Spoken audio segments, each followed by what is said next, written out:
Why did the scanner hesitate? Just long enough to make the room forget how to breathe. They told her it was routine. Stand still, arms out, eyes forward.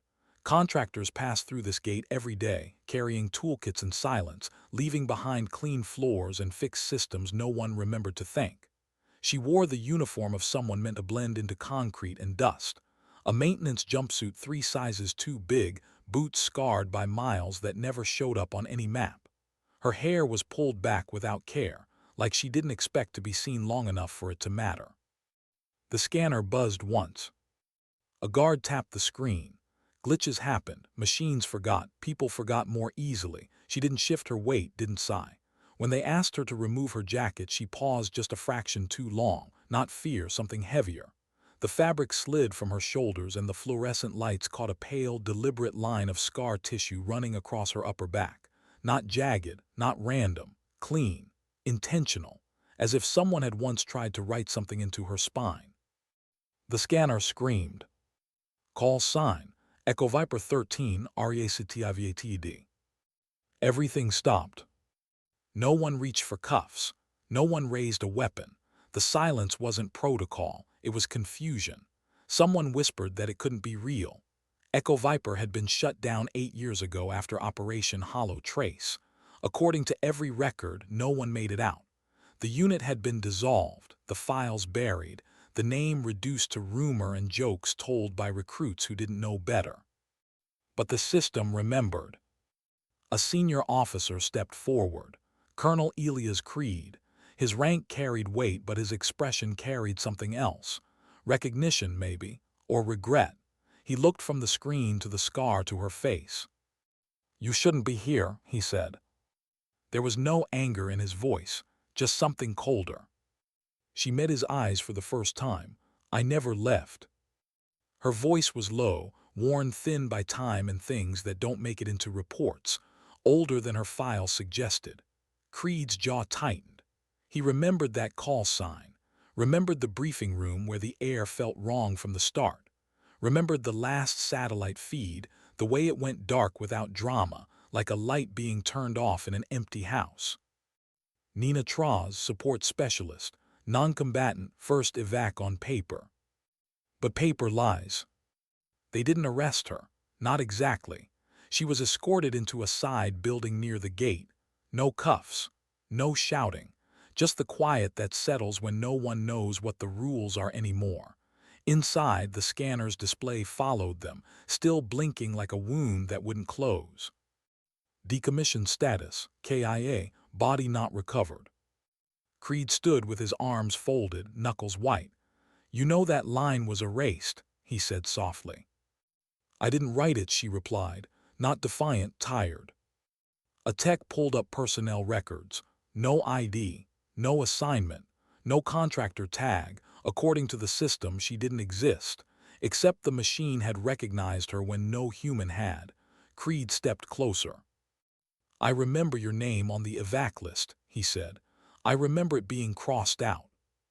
She stared at the screen. Beneath the call sign, another line pulsed.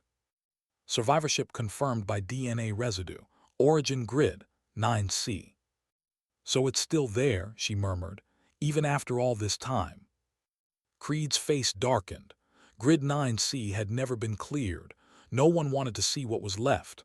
"Why come back now?" he asked, knowing he didn't have the right. She exhaled slowly. "Because I didn't earn leaving." The words landed without force, but they carried weight. "I was supposed to be the first evac," she continued. "They made sure I got out." Her voice caught just once. "Every one of them." Silence filled the space between them. Not accusation, not forgiveness, just truth. "I didn't stay alive because I was better," she said. "I stayed alive because 11 others didn't." She turned toward the door. It was unlocked. Creed didn't stop her. At the threshold, he asked, "Are you here to stay?" She paused. "No, but someone here will need what I remember, a beat. And when that happens, I'll still be cleaning rifles in the dark." Then she was gone. It started quietly, with a cleaning kit. A new recruit, barely 20, assigned to storage rotation. Bryce Rudd. His job was simple: sort old equipment from decommissioned lockers. Inside a torn maintenance pouch, he found 2 spare rifle bolts and a cracked comms recorder still blinking, stubborn as a heartbeat. Curious, he powered it on. Corrupted code scrolled, then froze. EV-13, debrief pod compromised, final trace, grid. He muttered the name aloud, Echo Viper. He'd heard it in jokes, ghost stories told late near the range. He took the device to Sergeant Kyle Mercer. Mercer went pale. Within the hour, Colonel Creed arrived. No speeches, no questions, just a long stare at the coordinates. "Where, Traz?" he asked. They found her at the range, cross-legged beside a rifle no one had assigned her. The light was fading. Dust hung in gold lines. She didn't look up when Creed handed her the recorder. "They kept it," she whispered. "I told you the system waits," she said. Bryce stepped closer. "Ma'am, were you really one of them?" She looked at him without pride or shame. "I was number 13, she said, "the one they got out." Days passed. She remained unlisted, unnamed. Yet every evening the rifles were cleaner than regulation required. Soon, no one asked who did it. One evening, Mercer called for a Simfare test. No volunteers. Bryce stepped up. The rifle felt different, balanced, warm. His first shots missed. Whispers stirred. She moved behind him. "Your left shoulder doing too much," she said softly. She lay prone beside him, matched his breathing. "Don't force it." They fired together. 2 clean hits. No one spoke. That night a note appeared under the bench. "Make it count. EV-13. By morning she was gone. But she left a rifle, 12 names, handwritten notes, not targets, people. She was 13 because they were 12, Creed told Bryce later. They got her out together. Weeks later, a photo appeared on the range wall. 12 faces, no names. They didn't all come back. But she never stopped trying to bring them home. And sometimes dignity doesn't speak. It simply acts. Why did the wind feel heavier the morning after she disappeared? As if the range itself noticed the absence before anyone said her name. Bryce arrived early, earlier than he ever had before. The gravel still held the night's cold, and the steel targets looked dull, unfinished, like they were waiting for instruction. He checked the benches out of habit. Clean, too clean. He opened the weapons locker, knowing already what he would find and still hoping to be wrong. Empty space where her toolbox usually sat. No note this time. No quiet apology written in grease pencil. Just absence, complete, deliberate. People say you don't notice silence until it replaces a sound you depended on. Bryce felt it then, in the way the bolts didn't slide quite as smoothly, in the way no one corrected his grip when he rushed, in the way the range master didn't bark as sharply, as if part of the authority had gone with her. By mid-morning, the rumors started. Some said the contractor had been reassigned. Others said she'd been detained quietly, the way inconvenient truths often were. A few whispered the word ghost, half joking, half hoping someone else would laugh so they wouldn't have to believe it. No one asked Colonel Creed. No one asked Sergeant Mercer. And Bryce didn't ask anyone at all. Instead, he trained. Harder than he ever had, longer. He stayed after drills, adjusting windage, replaying her words in his head. Don't force the hit. He learned quickly that shooting wasn't about domination. It was about listening, to the air, to your breath, to the moment when tension turns into clarity. At night, when the bass dimmed and the noise softened, Bryce found himself thinking about the 12 names she'd left behind. Not as heroes, not as legends, as people, left-handed, overcorrected, afraid of silence. The notes were gentle, almost affectionate. They weren't written by someone cataloging assets. They were written by someone who remembered hands shaking in the cold, jokes whispered over comms, breaths counted together in the dark. He realized something then that unsettled him more than any rumor. She hadn't been training recruits. She had been preserving memory. 3 days after she vanished, Colonel Creed stood in a briefing room he hadn't used in years. The chairs were too clean, the screens too bright.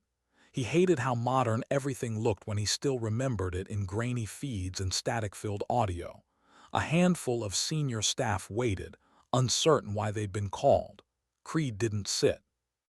"Grid 9C has surfaced again," he said. That was all it took. The room shifted.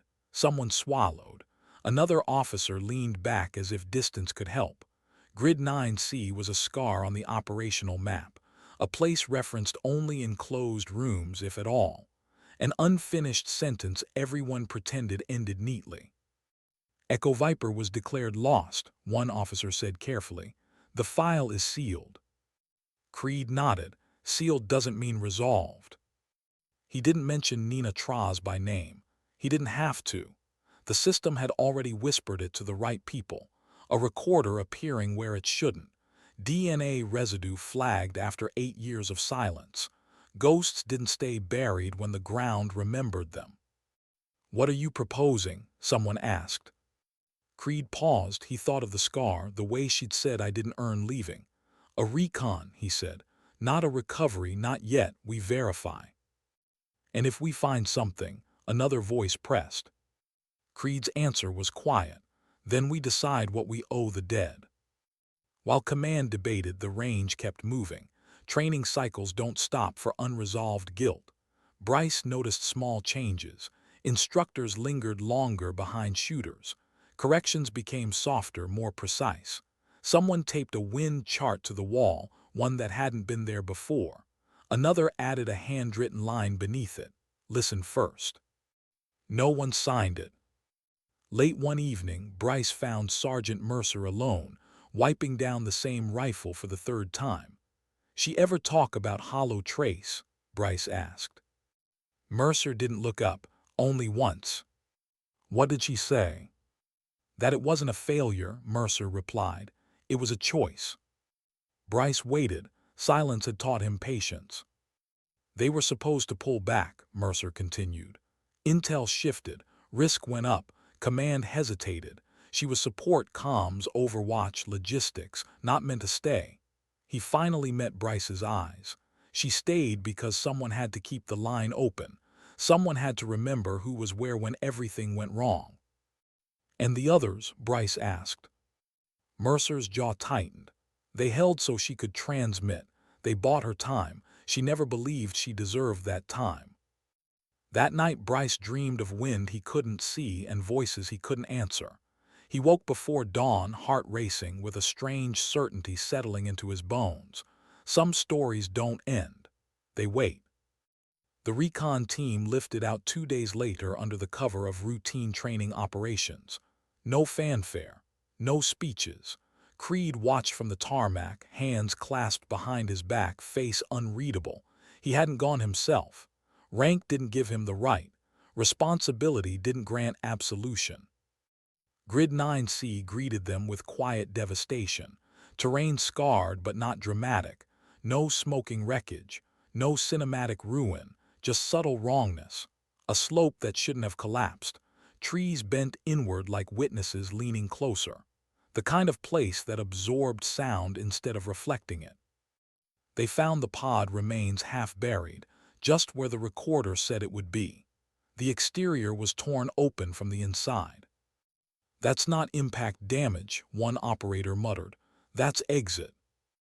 Inside they found traces, equipment stripped with care, markings scratched into metal, not messages, coordinates, angles, firing solutions. A mind working under pressure, leaving breadcrumbs not for rescue but for understanding. Back at base, Creed studied the images alone. He recognized her work, the economy of motion, the refusal to waste space. She had documented the fight without dramatizing it. 12 positions, 12 final acts of discipline. No names, just responsibility. When Bryce heard the recon team had returned, he didn't ask for details. He waited, the way she would have. That evening he found a new note under the bench. "You don't honor them by repeating what they did. You honor them by being ready when it's your turn to choose." It wasn't signed. Weeks passed, training continued. Bryce changed, not louder, not bolder, quieter, more deliberate. He stopped chasing perfect scores and started chasing understanding. Others noticed. They followed. One afternoon, a visiting officer asked about the photo on the wall. 12 faces. No explanation. "Who are they?" the officer asked. Bryce answered before Mercer could. "They're the reason we slow down before we pull the trigger." The officer frowned, confused, but nodded politely. That night, Creed stood alone at the range long after lights out. He placed the recon report beneath the photo. Not filed, not archived, just there. Some debts aren't meant to be closed. Far beyond the perimeter, under a sky that didn't care about rank or regret, Nina Traz lay prone on unfamiliar ground, listening to the wind. She adjusted her position by instinct, not because a shot was coming, but because readiness had become her language. She wasn't running. She was waiting. Because some missions don't ask for permission. They ask for memory. What happens when the thing you've been avoiding finally realizes you're still alive and starts looking back? The first sign wasn't gunfire or alarms. It was paperwork. A quiet audit request slid into Colonel Creed's queue just after midnight, wrapped in neutral language and automated courtesy. Cross-check survivorship anomalies. Reference, legacy units. The phrasing was clean. Too clean. Creed read it twice, then a third time, the way you read a letter when you already know what it's going to cost you. Legacy units meant Echo Viper. Someone else had noticed the ripple. Someone with time, authority, and a need for closure that didn't involve conscience. Creed leaned back in his chair and stared at the ceiling, listening to the base breathe. He thought of Nina Traz lying prone somewhere beyond fences and flags, listening to whine the way other people listen to orders. He thought of the 12 names Bryce carried in his margins now, written small, protected from erasure by habit. By morning, the audit had teeth. 2 analysts arrived unannounced. No uniforms. No insignia anyone could read without asking. They didn't go to the range. They didn't look at the photo. They went straight to archives and asked for things that were supposed to be sealed so deeply they had lost their edges. They asked about Grid 9C, about DNA flags that shouldn't trigger after 8 years, about a recorder that had learned to speak again. Creed answered what he could, avoided what he couldn't. He didn't lie. He simply allowed silence to do some of the work. On the range, Bryce felt it before anyone told him. Instructors grew careful again, but not the good kind. Conversations stopped when he approached. Someone removed the handwritten wind chart.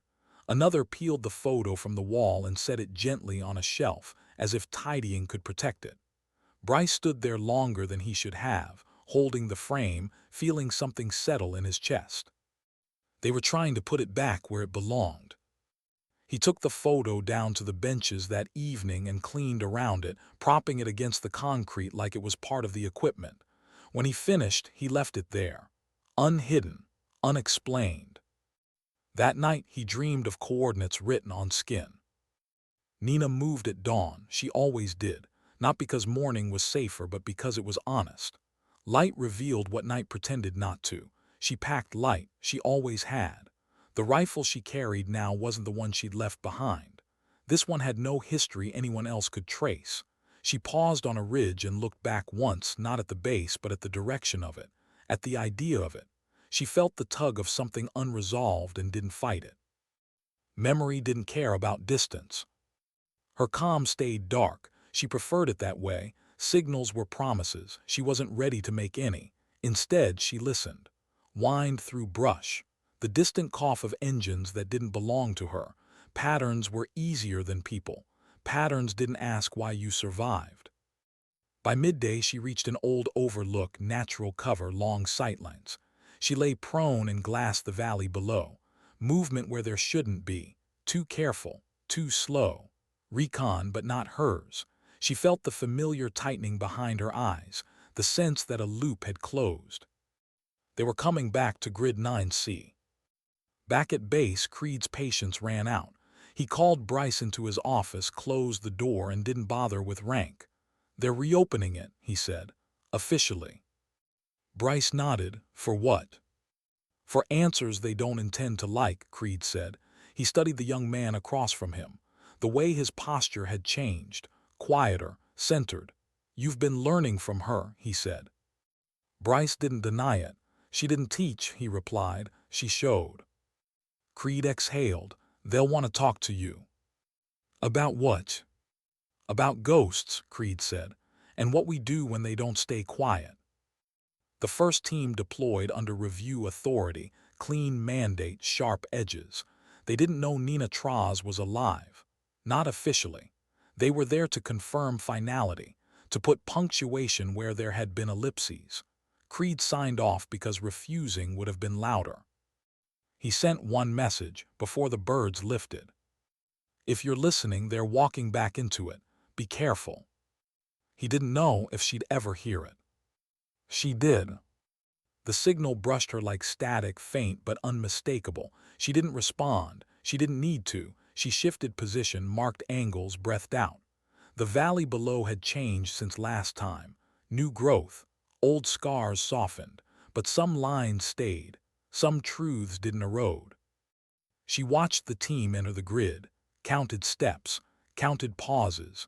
They moved well, not careless, not cruel, just unaware of the weight they were stepping into. She felt a flicker of something close to pride and then the familiar guilt that followed it. She adjusted her scope. The ambush came from the west, sloppy, desperate. Locals who had learned the hard way that forgotten places were useful places. Shots cracked.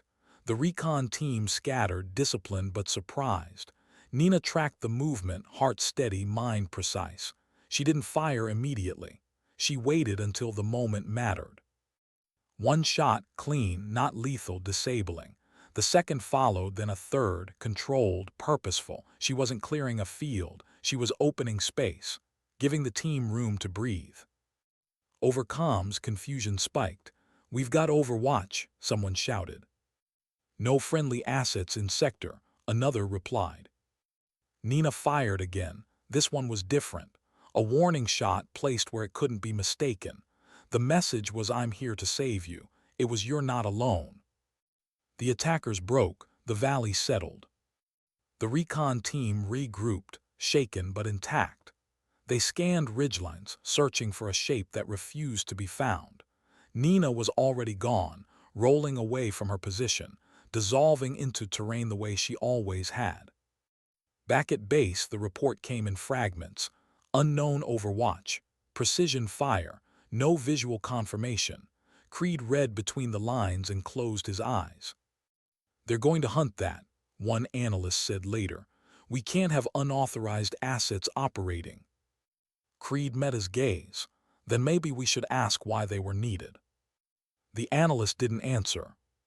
Bryce heard about the incident secondhand, in whispers that carried awe and discomfort in equal measure. That night, he found a new casing on the bench, this one etched with a single line. Ready doesn't mean eager. He sat with it in his palm until the range lights went out. Pressure mounted. Command wanted closure. Analysts wanted accountability. Creed wanted time. He gave as much as he could and no more. He placed the photo back on the wall himself and didn't ask permission.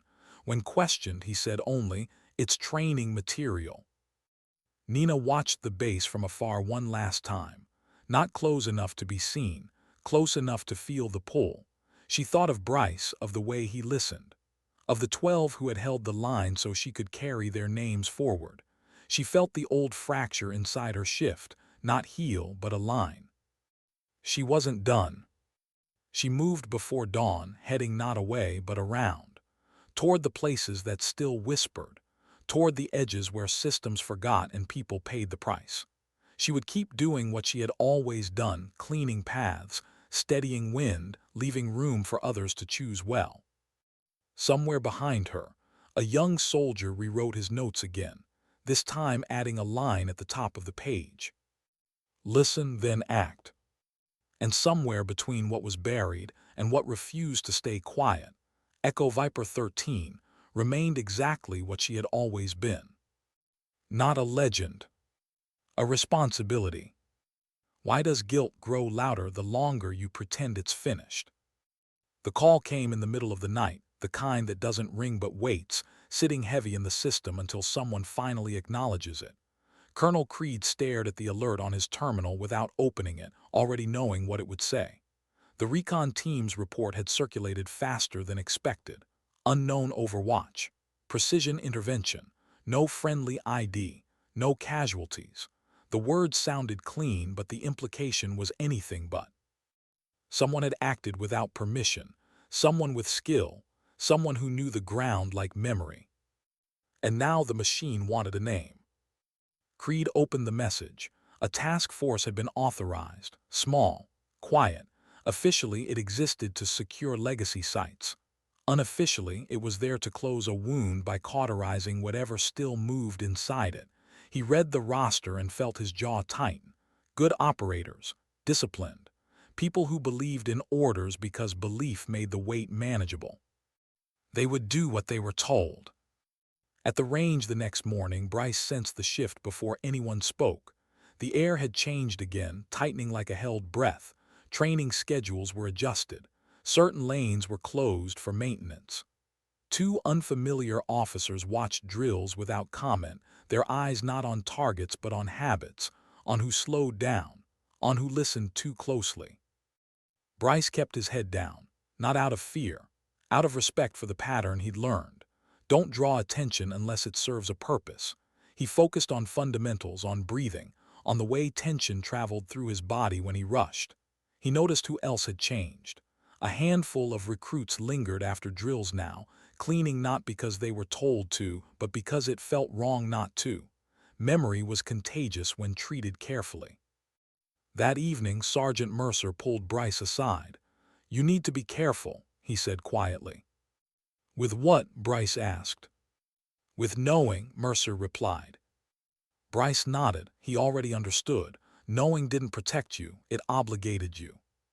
Far from the base, Nina moved through terrain that didn't show up on any training map. Old access roads swallowed by weeds, half-collapsed structures the color of dust. She traveled light, stopping often, listening longer than moving. The task force wasn't sloppy. She felt them before she saw them, pressure in the air, patterns interrupted. They were sweeping wide, methodical arcs, sealing exits before checking centers. Not hunters, accountants. She watched from elevation as they established a temporary perimeter near the valley's edge. She counted 6, then 8. Then the command element setting up slightly apart, antennas low profile, comms disciplined. They weren't there to fight. They were there to conclude. She felt the old pull again, the instinct to step in, to manage, to keep things from tipping. It rose alongside the familiar argument that followed it. You don't get to decide anymore. She lay prone and let the thought pass. Deciding had never been about permission. It had been about responsibility when no one else was in position to carry it. Night fell cleanly. No moon. The kind of dark that hid mistakes as easily as it hid mercy.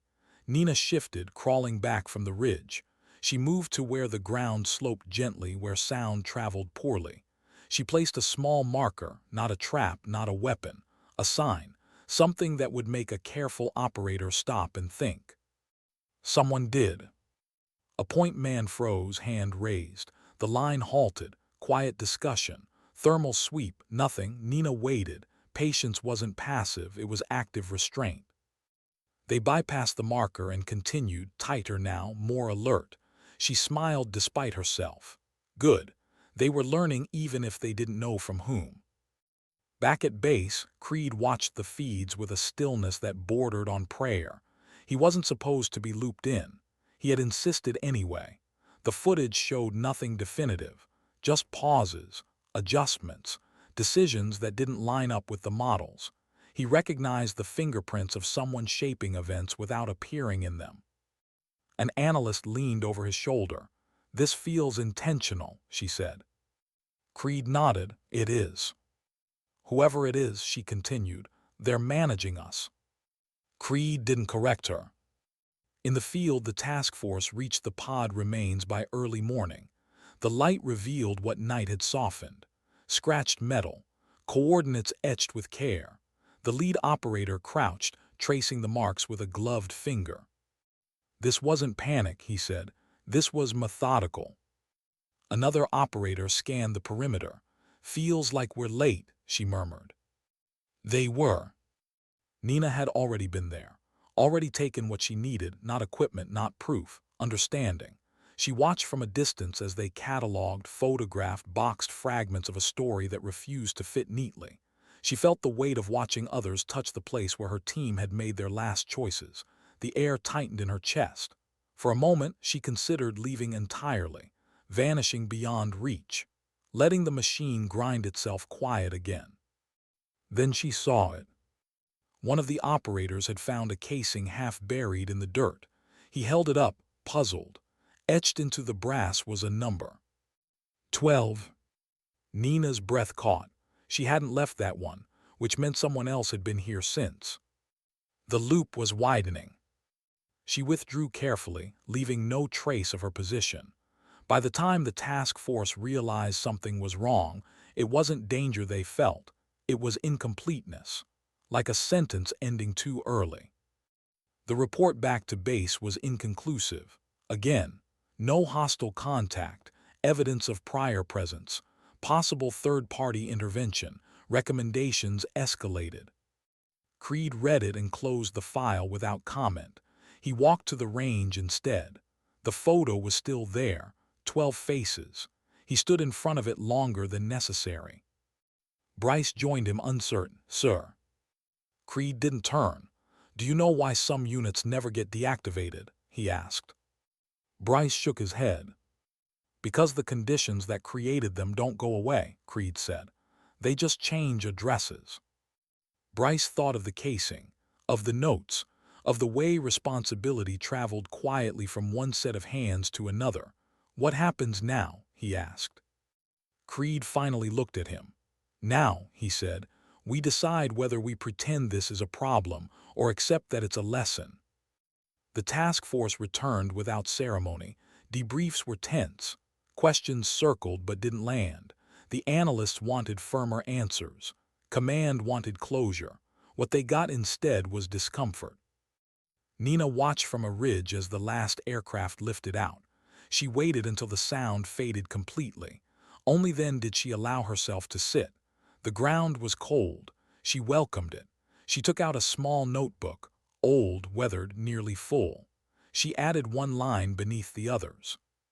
"They came back looking for an ending. We left them a responsibility."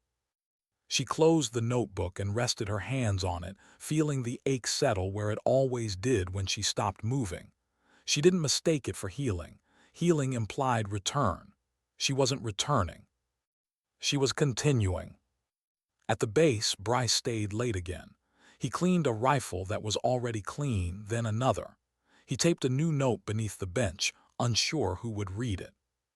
"If something feels unfinished, listen to it."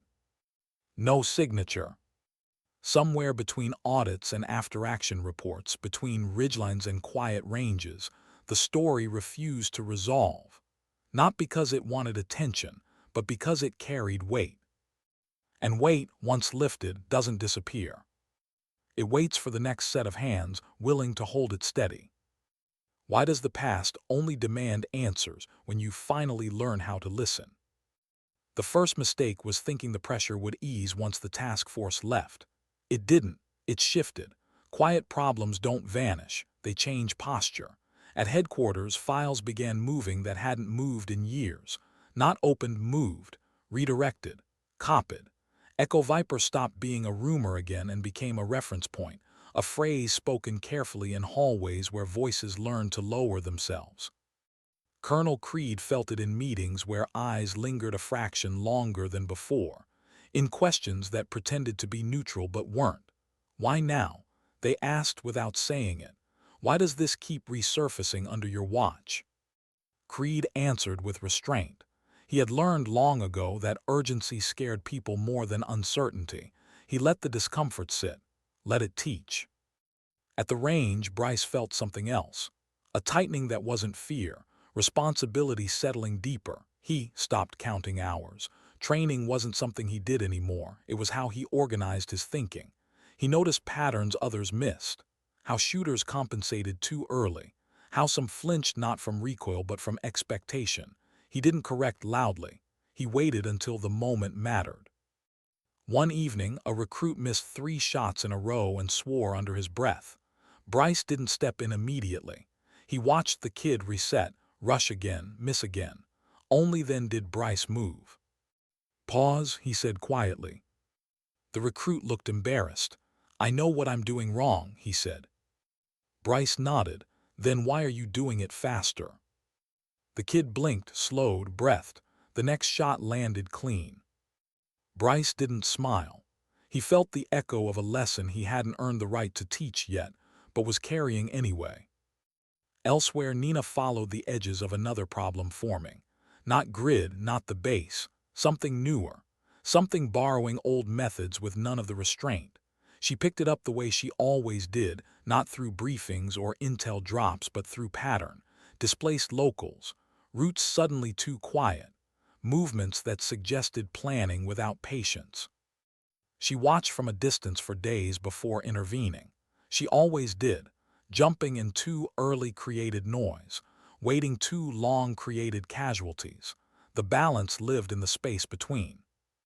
On the 4th night she heard it, gunfire, brief and panicked, followed by shouting that didn't know where to go. She moved without thinking then, not because she wanted to, but because the moment had declared itself. She didn't announce her presence. She never had. She took a position, assessed angles, counted bodies by movement rather than sight. The group below wasn't military, not disciplined enough, but they had weapons, and they had decided something needed to be forced. Nina fired once, then again, not to kill, to fracture momentum. Fear did the rest. By the time she withdrew, the ground was quiet again.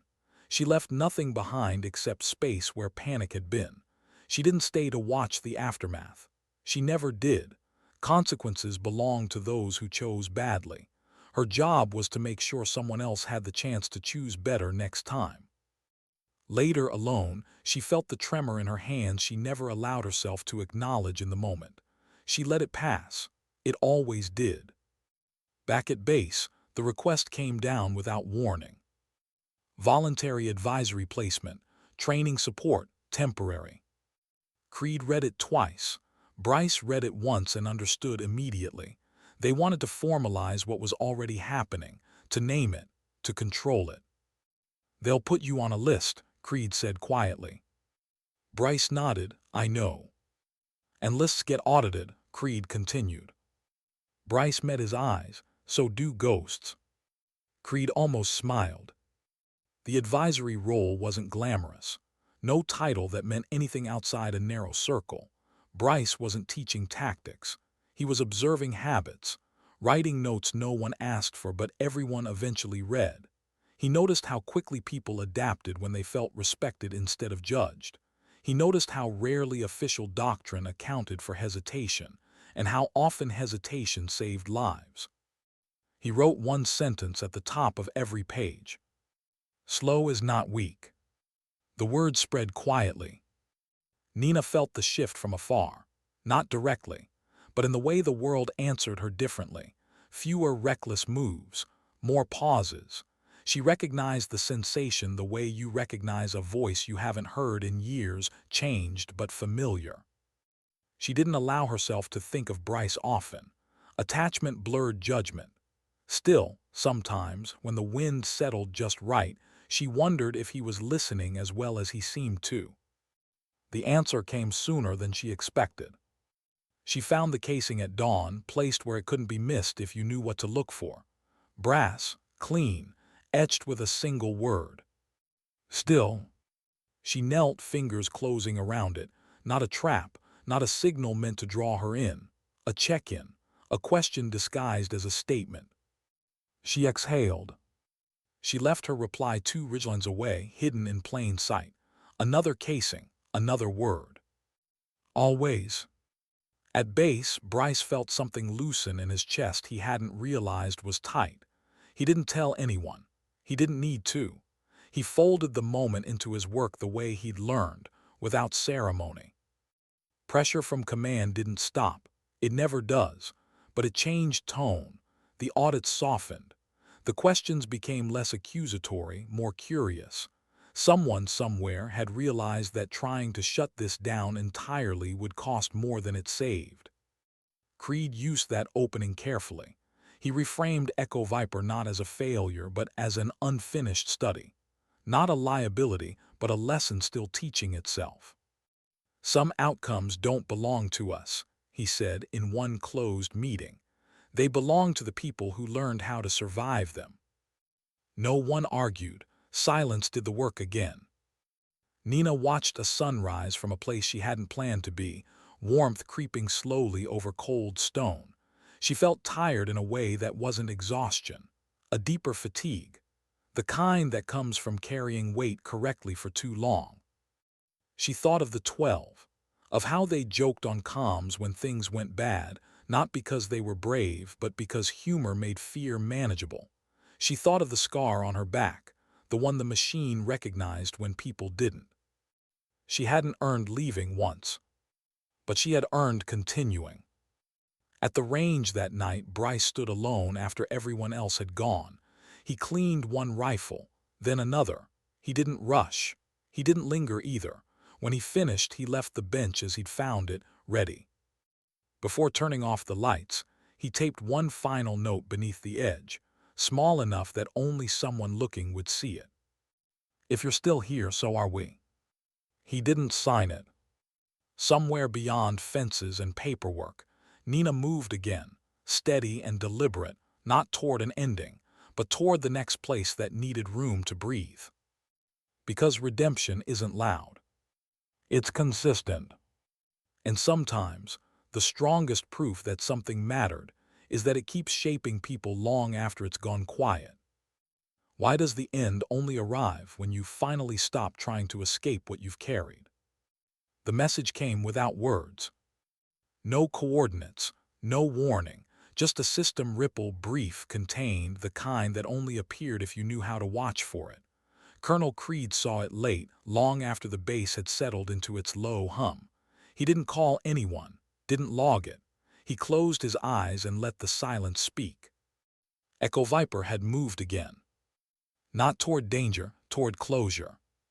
Creed stood at the range before dawn, hands clasped behind his back, staring at the photo on the wall. 12 faces. No names. He'd spent years believing leadership meant knowing when to move forward. It had taken him longer to learn when to stop interfering. Behind him, boots crunched softly on gravel. Bryce didn't speak at first. He didn't have to. The range felt different in the early light, less like a place of preparation, more like a place of acknowledgement. "She's not coming back," Bryce said finally. It wasn't a question. Creed shook his head. "No, but she's not disappearing either." Bryce nodded. He had expected that answer. Some presences didn't end. They redistributed. By mid-morning, the base received a final packet from the audit division. Clean language, clean conclusions. Echo Viper was formally archived, not as a failure, not as an anomaly, but as a discontinued operational model whose lessons had been successfully integrated. No one reading it would understand the cost. That was the point. Creed signed the acknowledgement and closed the file for good. Across rough terrain far from any fence, Nina Traz moved with deliberate calm. She felt the shift too, the subtle easing of pressure like a hand finally lifting from the back of her neck. She hadn't trusted it at first. Relief could be dangerous, but this felt different, not relief. Permission. She reached a ridge just as the light crested the horizon. Below her, a small settlement stirred awake. No weapons raised, no tension in the air, just people beginning another day without knowing how close they'd come to losing it weeks earlier. She lay prone anyway. Habit, respect. She scanned not for threats but for imbalance, found none. For the first time in years, there was nothing she needed to correct. She rolled onto her back and stared at the sky. Clouds moved slowly, unconcerned with what she'd carried beneath them.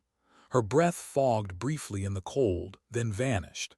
She pressed a hand against the scar beneath her jacket, not in pain but recognition. "I didn't earn leaving," she whispered, the words no longer sharp. But she had earned this moment. Back at the range, Bryce led a small group through drills without announcing it as leadership. He corrected posture with a touch, breathing with timing, silence with patience. No raised voices, no theatrics. The recruits responded without realizing why. They trusted the space he created. At the end of the session, one of them hesitated. "Why do we always slow down before the last shot?" she asked. Bryce thought for a moment. "Because rushing is how people miss what matters," he said. She nodded, satisfied. When the range emptied, Bryce cleaned the rifles himself, not because no one else would, because he wanted to. He paused at the bench where the notes used to appear. The space beneath it was bare now. That felt right. He took out his notebook and tore out the first page, the one with the margins crowded by initials and lessons borrowed from ghosts. He folded it carefully and placed it in the bottom of the tool locker, beneath the cloths and oil. Not hidden. Retired. That evening, Colonel Creed received one last transmission routed through channels that technically no longer existed. It wasn't encrypted. It didn't need to be. "They don't need me anymore." He stared at the line for a long time. Then he typed a response he knew might never be read. "They never did, but they needed what you left behind." He didn't send anything else. Nina felt the answer in the way the wind settled, in the way the ache in her shoulders finally softened instead of sharpening. She packed slowly, deliberately, leaving no markers this time. No casings.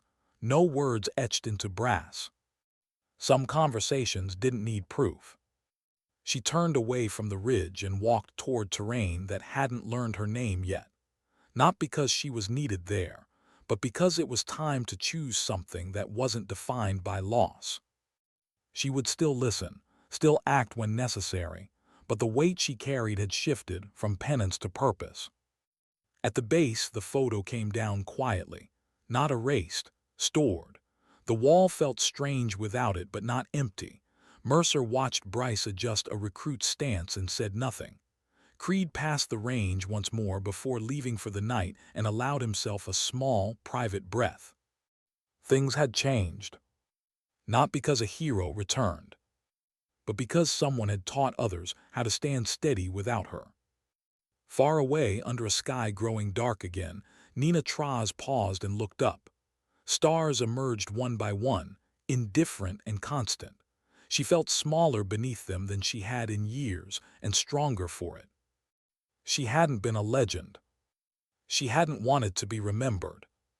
She had simply refused to let 12 lives be reduced to a footnote. And in doing so, she'd learned something the system never could record. Sometimes strength doesn't announce itself. Sometimes survival isn't about being seen. Sometimes dignity doesn't speak. It simply acts.